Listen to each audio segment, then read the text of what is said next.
Praise the lord. నేటి దిన వాగ్దానము.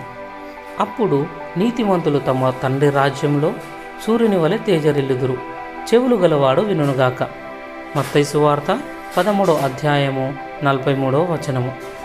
పరిశుద్ధమైన గ్రంథము బైబిలు. నీతిమంతుడు లేడు, ఒక్కడును లేడని చెబుతుంది. ఆదాము హవ్వలను బట్టి లోకంలోని అందరూ పాపానికి వారసులయ్యారు. కానీ దేవుడు మనం నీతిమంతులమయ్యే అవకాశం ఆయన కుమారుడైన యేసు ప్రభుని రక్తం ద్వారా తన కృపలో అనుగ్రహించాడు. యేసు ప్రభు మన నీతి అయి ఉన్నాడు.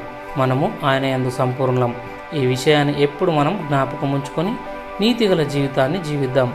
దేవుడు వేషధారణను ద్వేషిస్తాడు. స్వనీతి పరులకు మనము పరిసైల వేషధారణను యేసు ప్రభు ఎన్నోసార్లు ఖండించారు.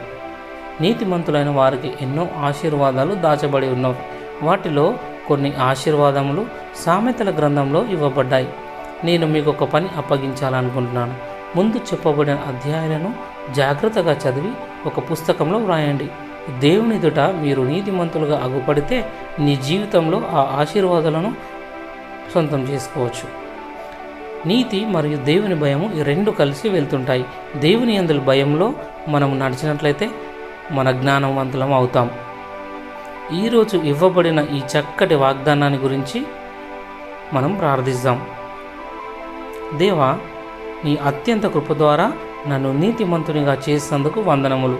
నీ వాక్యంలో వాగ్దానం చేయబడిన ఆశీర్వాదాలన్నీ నేను పొందుటకు నేను ఏ నీతి అనుసరించాలో దానిని అనుసరించుటకు నడుచుకున్నట్లు నాకు సహాయం చేయమని యేసయ్య నామంలో ప్రార్థిస్తున్నాం తండ్రి.